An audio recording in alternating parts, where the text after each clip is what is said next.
Good morning, everybody. So it is 11 o'clock, and 25 years in the Army, I like to be prompt, and so we're about to get started. So first of all, thank you all for coming today. I'm honored to have Ms. Khashoggi standing with me today as we remember her husband and call for transparency and accountability for her family and for the American people. Thank you, Hanan, for being here. Given President Trump's disturbing and counterfactual defense of Saudi Crown Prince Mohammed bin Salman this week, I felt compelled to speak up on behalf of the Khashoggi family and the country that I serve. This is why I took to the House floor to bring to light a call I reviewed during my tenure on Trump's White House national security staff. Out of all the calls with foreign leaders that I reviewed, two stood out as the most concerning. The first is well known, the call with President Zelensky that led to Trump's first impeachment. The second is a call between Mr. Trump and Mohammed bin Salman after the brutal murder of Washington Post journalist and a Virginia resident, Jamal Khashoggi. The Khashoggi family and the American people deserve to know what was said on that call. As I've said on the floor and in the past, if the past is any indication, the receipts will raise serious questions, and they will be shocking. All week, I've urged the president to release a transcript. Yesterday, I sent him a letter with 37 of my colleagues demanding the release of the transcript. I'm honored to have Ms. Khashoggi with me today, standing by my side as we remember her husband and call for transparency and accountability. We will continue pressing for the release of the transcript so the American people understand the truth.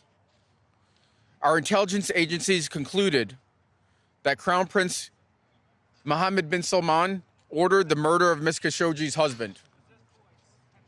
When a president sidelines his own intelligence community to shield a foreign leader, America's credibility is at stake.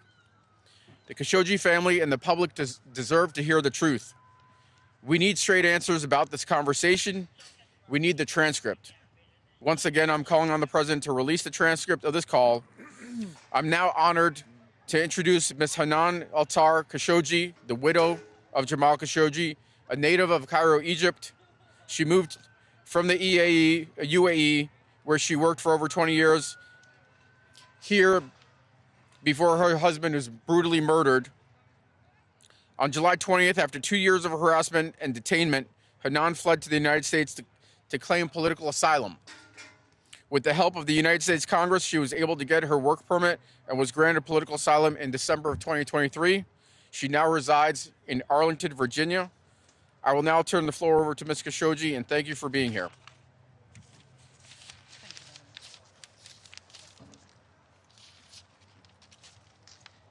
Good morning, everybody, and thank you for attending this event. And I would love to thank Congressman Vindman and Congressman Mr. Jimmy Raskin as well for all of the support for the truth and saving the democratic of America. I'm very proud of all of you. I was born, my name is Hanan, I born in Egypt, I grown up in Dubai. My name is Hanan, I born in Egypt, I grown up in Dubai. Where I was working as well as a cabin crew with Emirates Airlines for 22 years, where I did have the privilege to meet Jamal in 2009. The relation continue and is getting stronger since 2009 because we realize we are like a twin. He's Adam and I'm Eve. We meet in all of our opinion.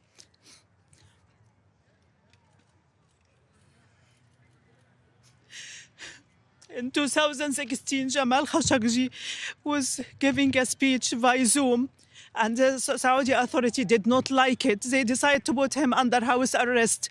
I started to object in my little capacity in my social media, speaking to different Arabic journalists to speak up and release Jamal because I do believe strongly in him.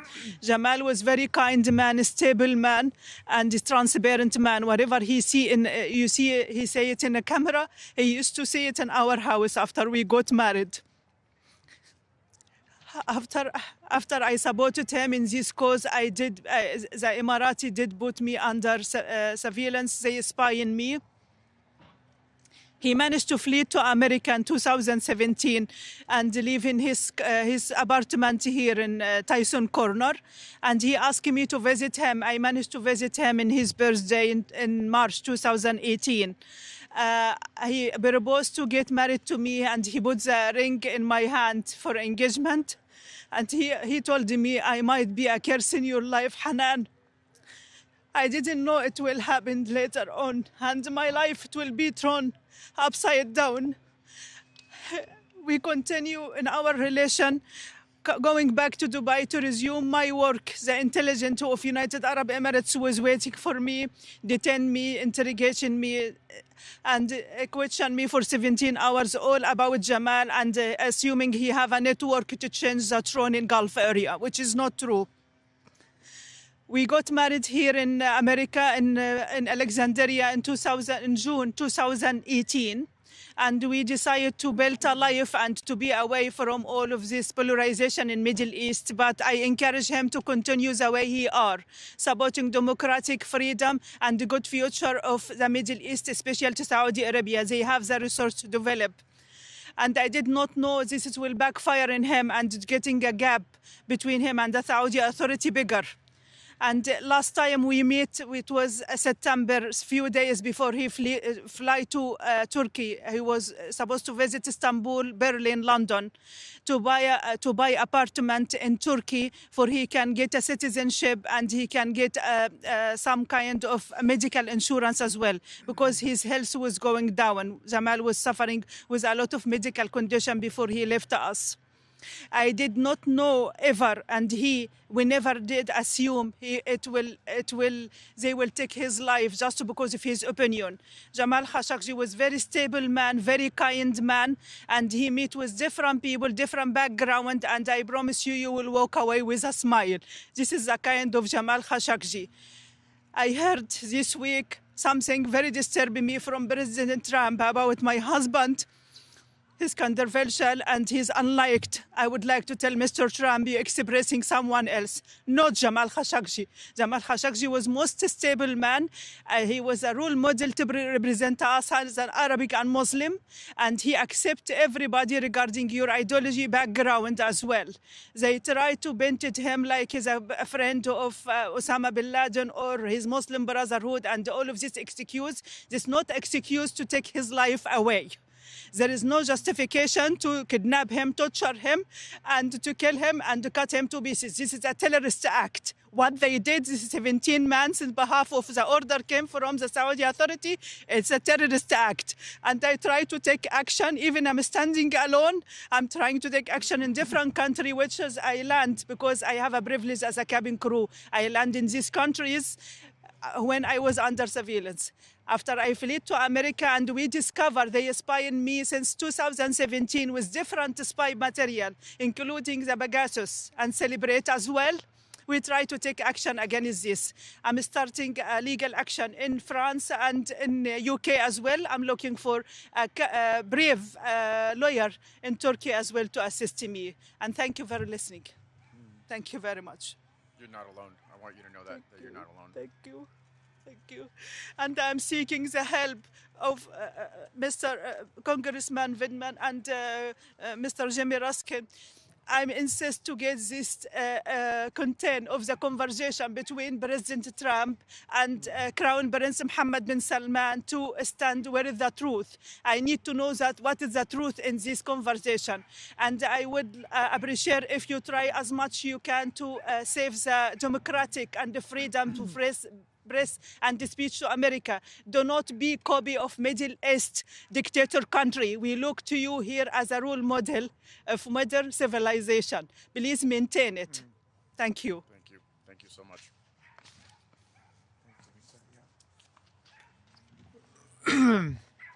I want to thank Congressman Vindman for his leadership in making sure that Jamal Khashoggi is not forgotten, and that we will stand always with Mrs. Khashoggi in the search for truth and justice about what happened. And Mrs. Khashoggi, I want to thank you for your zealous conviction to make sure that the truth comes to light. This has been a week of absolute disgrace and shame in the nation's capital as Donald Trump honored and embraced his business partner, the homicidal crown prince of Saudi Arabia, Mohammed bin Salman. And we have seen, even in this degraded administration, a week of absolute moral and ethical collapse when an American reporter posed the question about what would be done with respect to the vicious assassination of Jamal Khashoggi.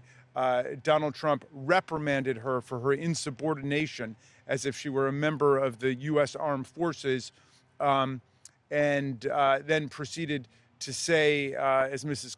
Khashoggi said, that her late husband was controversial. There were people who didn't like him. And then with respect to the assassination, he said shamefully and scandalously, things happen. Things happen. Let that sink in for a second. Everyone knows the truth. Following up on Mrs. Khashoggi's point, it can't be said enough. Jamal Khashoggi was an American journalist, and he wrote for the Washington Post. He was a critic of the brutal human rights violations and repression taking place in Saudi Arabia. And when he was traveling in Istanbul, Turkey, he was abducted by 17 members of Mohammed bin Salman's security team. He was strangled, and then he was drawn and quartered, dismembered, assassinated by Saudi Arabia. And this is what our president describes in the compressed formulation of things happen. And that pretty much captures his attitude towards the whole thing. In fact, earlier he had said to a traveling member of his administration who was on his way to Saudi Arabia that he should remind Mohammed bin Salman that we saved his posterior, although that wasn't the word used by our profane and vulgar president. So understand what's going on here. Saudi Arabia was the very first place where Donald Trump traveled during his first term in office. It was the first, I believe, or perhaps second place he traveled in his second term in office. His family is deeply ensconced as a business partner with Mohammed bin Salman. And you remember Mohammed bin Salman's sovereign fund board recommended against going into business with Jared Kushner, the presidential son-in-law, because he had no experience and wasn't qualified. They unanimously recommended against it. They were overruled by Mohammed bin Salman after the first term, precisely because he knew that Donald Trump had saved his posterior when it came to the assassination of Mr. Khashoggi. And Jared Kushner waltzed off with more than $2 billion in money from the royal family, plundered from the people of Saudi Arabia. We need to just remember this, that Saudi Arabia is an authoritarian tyranny. There is no freedom of speech there for political opponents of the regime. There's no freedom of press there. There is no freedom of political competition there. There is no due process there. And there are people in jail for years and decades because of a tweet they sent. Think about that for a second. They sent a tweet that offended the royal crown prince, and they have been taken away from their families and thrown into prison in Saudi Arabia for decades. And let's just say that Mohammed bin Salman is having a lot more effect on our government and our society than our government and society are having on him.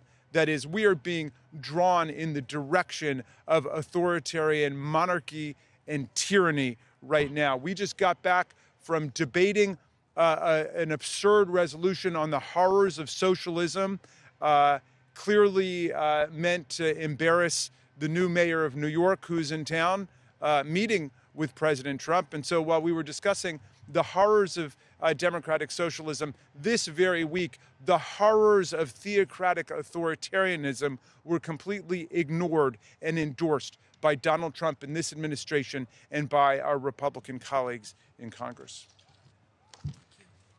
So with that, we can take some questions. I know this week several members of the Democratic Party did meet with the Crown Prince. What is your reaction to that, especially when Leader Jeffries said that, Leader Jeffries met with him. What's your reaction to that?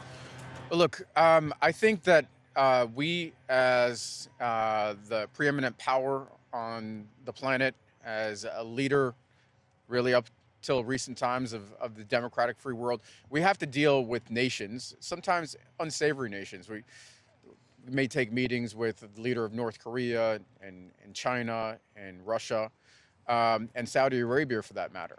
But that doesn't mean we don't recognize them for who they are, that we whitewash their record, that we try to wipe away history, and in this case, a brutal murder, which is what the president did. And that's what really spurred me to action. As I said, there were two calls that were particularly concerning to me during my time at the White House: the Ukraine call and this call. And I think, given what we've seen in the ensuing years and the president's own comments and the Woodward book, where he said that he saved MBS's ass, and how much profit he and his family have received from Saudi Arabia, I think releasing the call and the truly brutal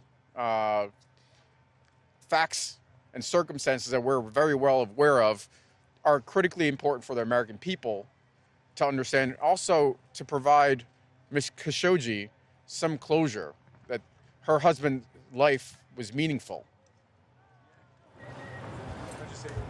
Yeah, absolutely. Yeah, but I'm not exactly sure what transpired in terms of the contents of those meetings, and I'm hoping to get a readout. I certainly hope that any colleagues who met with the Royal Crown Prince or anybody else in his staff used the opportunity to press the case of hundreds of political and religious prisoners rotting in Saudi jails right now. What's the process for releasing the transcript? I mean, can the Congress do anything in that regard? And I also have an unrelated question. Since, given your background, what do you make of the peace deal proposal or peace plan? Yeah, so to your first question, look, obviously Congress can act. We would need bipartisan support, and I would, right now, unfortunately, my Republican colleagues are lacking in a trait, bravery. But, the president can also release a transcript on his own. And we saw that with the Ukraine call. The president decided to release a transcript, and he felt like he had nothing to hide. And he said he was doing it in the name of transparency. Obviously, there were different thoughts. The president was ultimately impeached for that. But if the president has nothing to hide in this call that I'm referring to, he can release that as well.